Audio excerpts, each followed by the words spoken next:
First, thank you so much for inviting us. We are going to be doing things a little bit different. We're not going to have one or two, but three speakers today. They are basically grad students in my lab. And the main idea is to see how, what we would like to do is to highlight how grad students can interact among them. And the core idea is to see what are the underpinnings of ecological underpinnings of weed management in agricultural systems. So first, Sophie Lattes, she graduated from Tufts University. After that, went and worked on organic farming for several years, and now she's a PhD candidate. And I'm co-advising her with Dr. Mark Burgess from Plant Science and Plant Pathology. Emma Kubinski, soon to be professor, Emma Kubinski, just got a faculty position at the University of New England. She will be graduating in April, defending her PhD. Before that, she got her degree from Cornell University. And head Desai comes from the Nursery Agricultural University in India, where he got his bachelor, then went to the University of Queensland in Australia, where he got his master, and then we were very lucky to recruit him to do his PhD here at Montana State University. So with that, I think Emma will start. Yeah. All right. Thank you all for having us today. So before we dive into the specifics of our research, I first want to frame where our research actually takes place. And where we work is within agroecosystems. Now, when you think about ecosystems in Montana, what first might come to mind is something like this. We think about these idyllic mountain backgrounds, wild roaming bison on unmanaged grasslands and forests. But the reality is that 62% of land in Montana goes to agricultural production. So it's really important that we consider these highly managed agroecosystems as part of the greater landscape and ecosystem in Montana. And what we specifically work on within these agroecosystems is weeds. Now, if any of you have ever had a garden or even a front yard, you know that weeds do have a lot of disservices that come along with them. They compete with the weeds or the plants that we like. In particular, globally, weeds contribute to 1/3 of crop losses, which poses a big threat to food security. To manage weeds, we're spending a whole lot of labor, time, energy in order to control these populations. But what we want to consider in our management of weeds is that they also have a lot of services they provide. This can consist of providing nutrients to the soil, resources for pollinators and other actors in our ecosystems. So what we want to do is manage them as members of the biodiversity in our landscapes. And this goes along with the shift we're seeing in the field of weed science. Now, traditionally, weed science has been all about these focus on these really strong filters and control methods for weeds. This includes things like herbicides, tillage, and there's been little attention paid to the actual ecology of the weeds. But over time, what we're starting to see is these adverse effects of these tools we use. For example, tillage, we see impacts to soil health, increases in soil erosion. We've seen adverse impact to both human and environmental health. And then we've seen increasing globally these populations of herbicide-resistant weeds, sticking us on this herbicide treadmill where we're required to spend more and apply more and more herbicides in order to manage the weeds in the way we'd like. So what we're trying to do is flip this paradigm and instead use an ecological foundation to manage our weeds, to consider that they have disservices, but also can provide services, and again, to manage them for the biodiversity that they do provide to our ecosystems. So I'll hand it over to Sophie to talk about how we're actually doing that. So the three of us study weeds in these agroecosystems, and we try and think about the ecological theories that really play into our studies. So the three theories that we're going to be talking about today are asymmetric competition, community assembly, and limiting similarity. So I'm going to start with asymmetric competition, which you all as ecologists are probably familiar with. The idea was fully defined in 1990 by Jacob Wiener, and it's just that larger plants obtain a disproportionately large amount of nutrients or have a disproportionately large competitive effect over smaller. So if you have a crop that's twice as large as a weed, it will grow to be more than twice as large throughout the season because it had that early season size advantage. So to take this home, I'm going to take you all into our arena of asymmetric competition where we can have some matchups. Our first is some seeds. So luckily, a lot of our crop seeds tend to be larger than our weed seeds, and this gives a maternal advantage to these crops that then if you have this corn competing with a small red root pigweed, it will have that size advantage and be able to compete asymmetrically early in the season, which allows, with not too much management, the corn to outcompete our weeds. But some of our crops are smaller seeded, so carrots is one that our producers in Montana have a really hard time managing weeds in because they're really small and slow to germinate. So if you seed them in the field, you'll probably end up with something like this. The finger here is pointing to a carrot seedling that's already outshaded early in the season by weeds. And so if you leave these to grow, it's going to become a patch of this red root pigweed. But we do have some tools at our disposal to give them that early season asymmetric advantage. So here's one of our field techs running a flame weeder over a bed that was seeded to carrots. And before they come up and emerge from the soil, we're knocking out the other weeds so that once the carrot germinates, it's the largest thing there. And so here in a neighboring bed, the finger is pointing to a carrot again, and you can hardly even see the little weed seedling. So that really helps. And we've run some trials where we flame weeded or didn't before growing carrots, and we found that for a 100-foot bed, it reduced labor from 1 hour of labor to just 14 minutes. And so with not too much labor, you end up with a bed of carrots.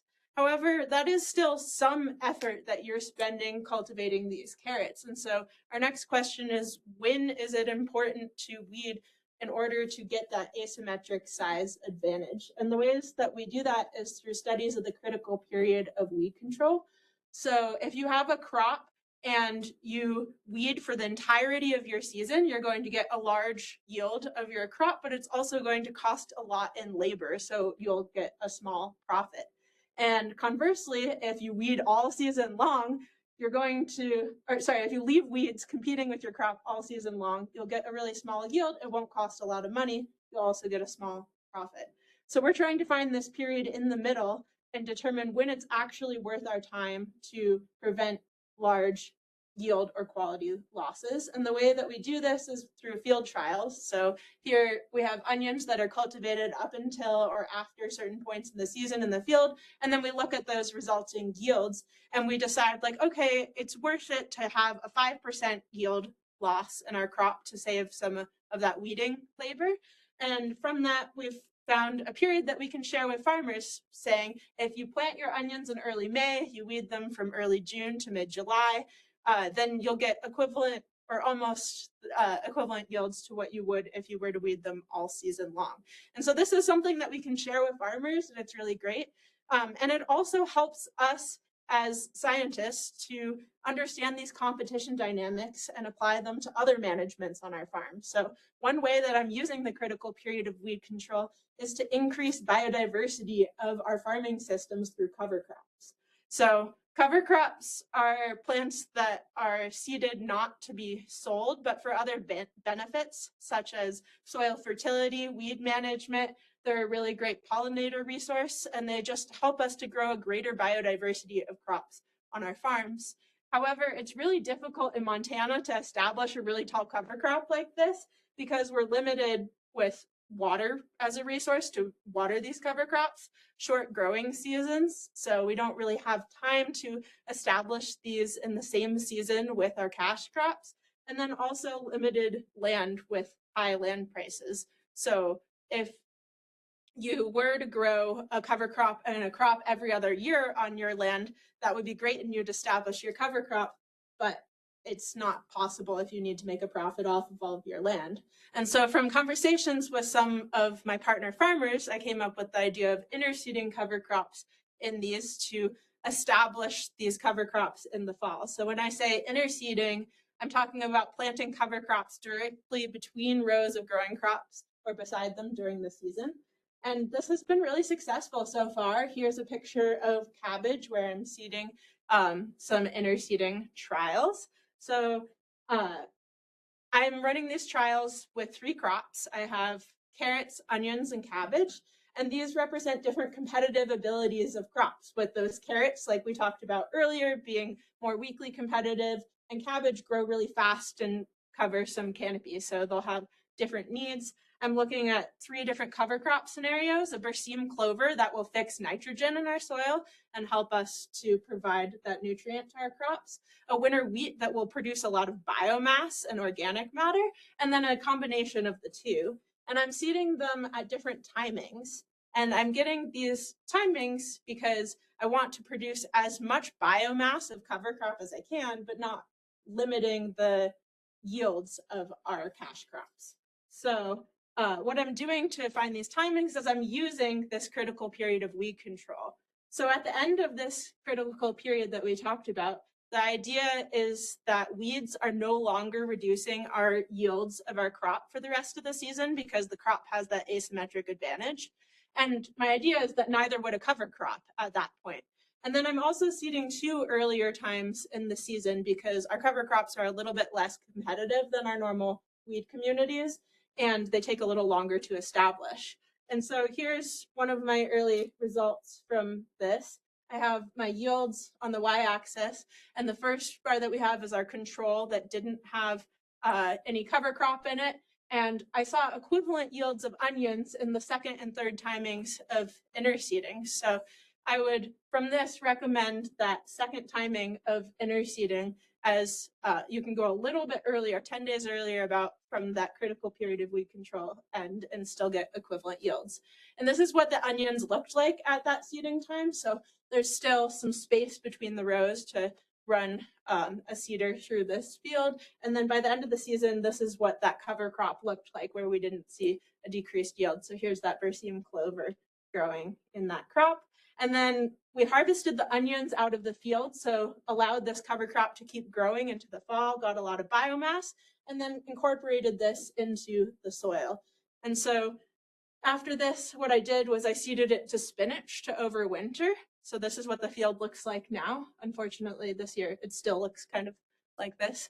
But I was successfully able to grow a cash crop, a cover crop, and be ready to plant again to another marketable vegetable this coming spring with this system. So I'm really excited about it. One of the aspects I haven't talked about was that difference between the winter wheat and the clover. And one important part of asymmetric competition is that it doesn't just happen above ground, it also happens below ground. So looking at this picture, I have the roots of the berseem clover and the winter wheat, and the winter wheat is a lot deeper rooted and has a much more similar need for nutrients to our onions than the berseem clover, which is fixing nitrogen in the soil. And so I did observe some yellowing of onions at this 2nd timing with the winter wheat. And my thought is that it would be due to that below ground competition, since the cover crop is still has asymmetric disadvantage to the onions above ground, but below ground is an important story to think about, and one that Emma's also been looking at with her studies of CO2. So take it away. Sweet. Yeah, so we kind of wanted to zoom into this asymmetric competition, in particular looking at the relationship between above and below ground growth. But we wanted to figure out how this critical period of weed control would change in future climates. Specifically, we looked at elevated CO2. So what we did is we selected our model crop of radish, and radish is significant because both the above and below ground parts of radish can be harvested and consumed. And we wanted to see how, again, the timing required to weed would shift under elevated CO2. So we set up a study in growth chambers with a model weed of buckwheat, And similar to the field trials, we did weedy or weed-free up until a certain point. What we found was differences in how the critical period of weed control shifted depending on if we were looking at the above or below ground growth of the radish. So for the below ground yields, we actually saw a decrease in the weeding time needed under elevated CO2, suggesting that our radish yield below ground was less vulnerable to competition in elevated CO2. Conversely, when we look at the above ground yield, we saw that there'd be more weeding required in elevated CO2, so therefore more vulnerable to competition within that elevated CO2. So it's important to look at these individual interactions, but in order to really understand what's happening in our agroecosystems as a whole, we have to move beyond these individual interactions and think about the community level. And a really important thing for us to understand is, how do weeds even get there in the first place? And the theory we can use to understand this is the concept of community assembly. So community assembly was introduced at a time where we were moving beyond individual interactions and instead, again, focusing on community ecology. At its core, it's trying to understand why out of all the species that could exist in an area, why do only a certain set exist or persist? So what it tries to explain is, how do certain species arrive, establish, and persist in ecosystems, or in our case, agroecosystems. So to kind of break down what's actually determining what is persisting, we can look at these different filters that exist that are determining that. So if we start at the top, those are all the species that could potentially exist in a certain area. And then we have these three interacting main filters. We have dispersal, so this could be something like, how far can a seed travel? We have abiotic filters like climatic or soil conditions, and then we have biotic filters. So what other species are there that might encourage or discourage certain species? In between all of those, we get our within field community. And why this is important is that our community its interactions determine the ecological function. And what this determines is both ecosystem services, and the big one for us, the ecosystem disservices. So that, which in this case would be, again, competition and impact on yields. And these dispersal filters are being influenced by different scales. We have the landscape, we also have the local environment, but then the really unique opportunity we have in agroecosystems is that our agricultural practices influence each of these filters, and therefore the resulting community and ecological functions. So what we wanted to first ask when thinking about community assembly is, how are these different scales impacting variation in weed communities on organic vegetable farms? So to do this, we carried out surveys throughout Montana. In particular, we focused on the Gallatin Valley and Bitterroot Valley, which are the main vegetable producing areas in Montana. We looked at 7 different farms, and then beyond that, we also looked at agricultural practices by looking at 4 different crop types. Each of these crop types have differences in how they're managed. For example, some are direct seeded, some are transplanted, some are harvested all at once, some are harvested throughout the season. And in these crop fields, we set up transects and laid out plots where we collected both abundance and biomass data. I want to show you some of the results we found. So right here, you're looking at a Bray-Curtis dissimilarity index shown on an NMDS plot. And the big takeaway I want you to look at from this is that the more that our ellipses overlap, the more similar the community composition is.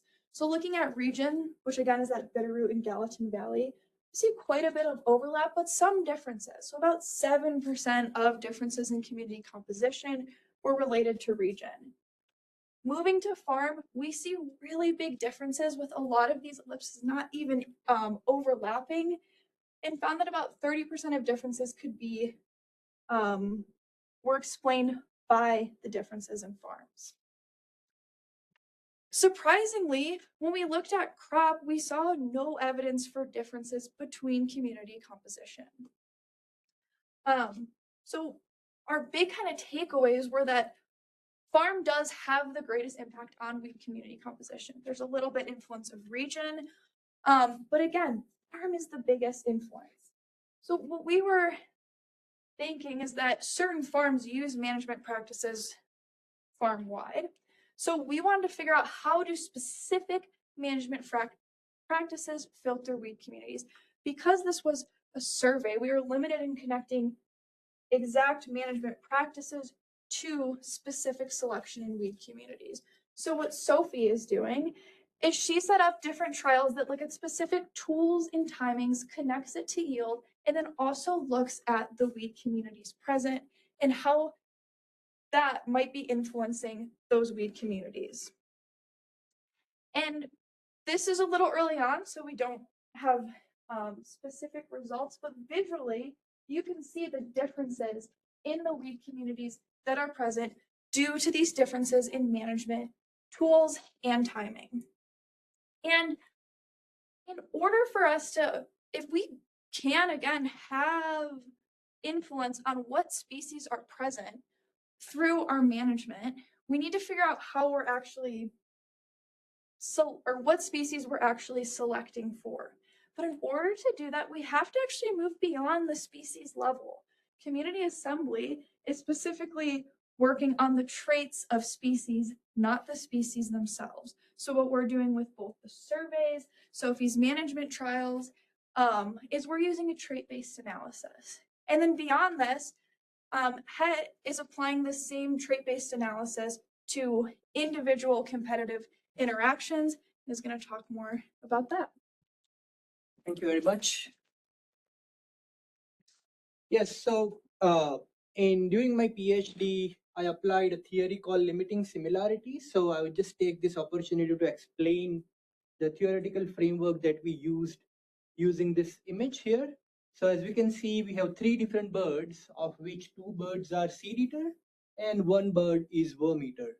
So apparently the competitive interactions are definitely higher between the seed eaters because they compete for similar resources due to their similar functionality and similar eating habit, right? On the other hand, worm eater doesn't really compete with the seed eater because he has completely different functionality, eating habit, and the competitive interaction between worm eater and seed eater is definitely lesser than within the seed eaters. Now, this is exactly what was observed by Charles Darwin, and he mentioned that in his book that if interspecific similarity increases, the competitive interaction also increases. Now, almost a century later, his observation was formalized into a theory called limiting similarity. In a simplest term, it suggests that there is a positive correlation between competitive interaction and interspecific similarity. Now, we wanted to put this theory in the context of crop and weed. So let's imagine we have a corn growing with 2 functionally different weeds, right? So one is a weed sharing similar traits with corn, and one is weed sharing different traits with corn. So under the limiting similarity theory, we can assume that the competition between corn and similar weed with a similar trait is higher compared to the weed with the different traits. Now, this is something we wanted to test in using 6 different weed species in 2 different crops. And our hypothesis is based on the limiting similarity theory, where we are hypothesizing a positive correlation between functional similarity of crop and weed and competitive interaction. So under this hypothesis, we can assume that the weed biomass and seed production should be lower when they are competing with the functionally where they are surrounded or competing with functionally similar crop due to higher competitive interaction. Now, to test this hypothesis, we conducted a field study in completely randomized design at Southern Ag Research Center in 2022 and 2023, where we tested 6 different weed species, of which 4 weed species were dicot species and 2 species were monocot species. So we grew all these species in 2 functionally different crops, which are corn and soybean. And at the end of the season, we collected biomass of wheat species, 6 different wheat species growing under 2 crops. And also, we collected the seed production data of those wheat species growing under two comparative scenarios. Along with that, we also measured some traits.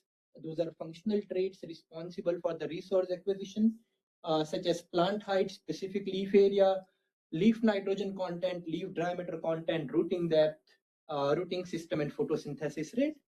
Here I'd like to mention that the traits with the asterisks are measured at the field level, such as plant height and leaf diameter content. Rest of the traits were extracted from the databases. So after that, we developed this kind of species trait metrics, including crop and weed that we are testing. And based on these metrics, we calculated a Gover's distance. Now, Gover's distance ranged from 0 to 1.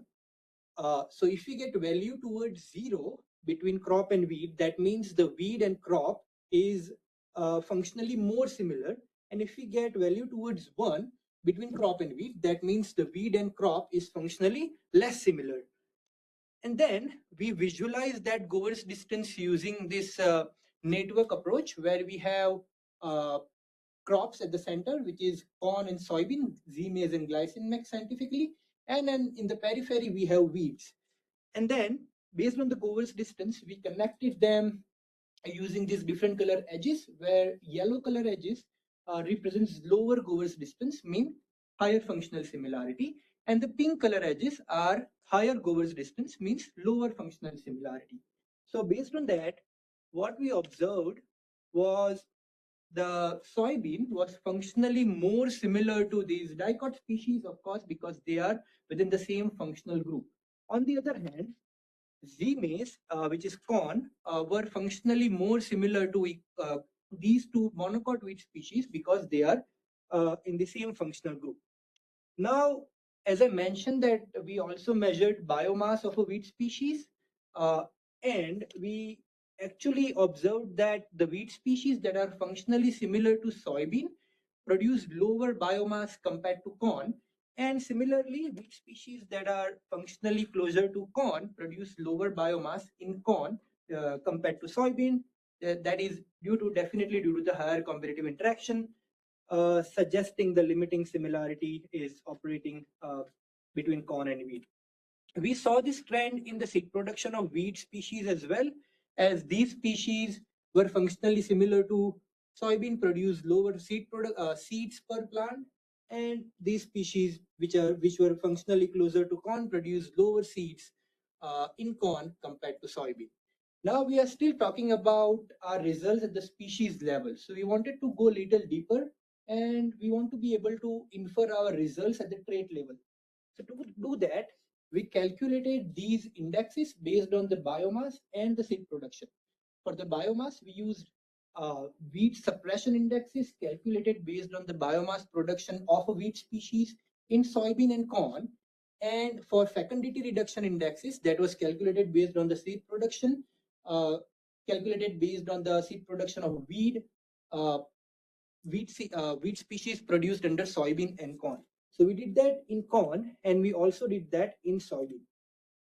Now, after calculating those indices, we plotted them against the Gover's distance of a crop.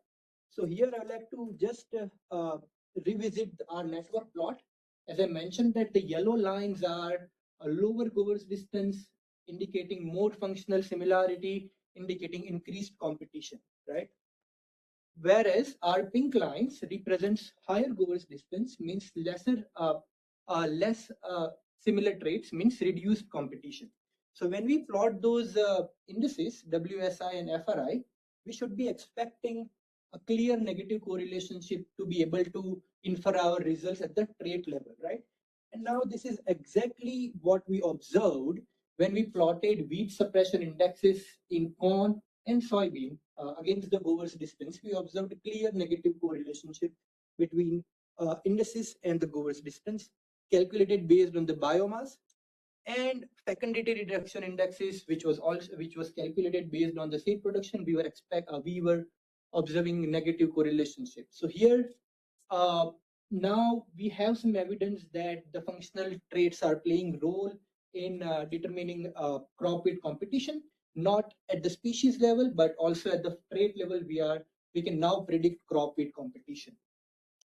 So based on our results support our hypothesis that the competitive interaction increases with the functional similarity of crop and weed.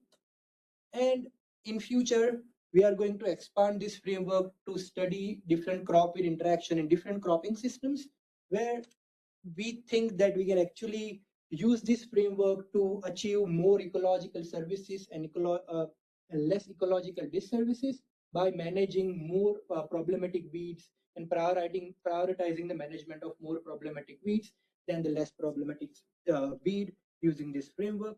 And with this, I would like to hand over to Sophie for the closing remark. Yeah, thank you. So coming back to this original photo of the field that we had, we can better support the ecological benefits that we have from these weeds and reduce those yield loss that we have by applying asymmetric competition to control and cultivate those weeds only when they're really negatively impacting our crops and allow them to remain for their ecological services elsewise. And then we can also apply community assembly to understand how and why those communities of weeds are present in our plots and how our managements can filter for a different community of weeds.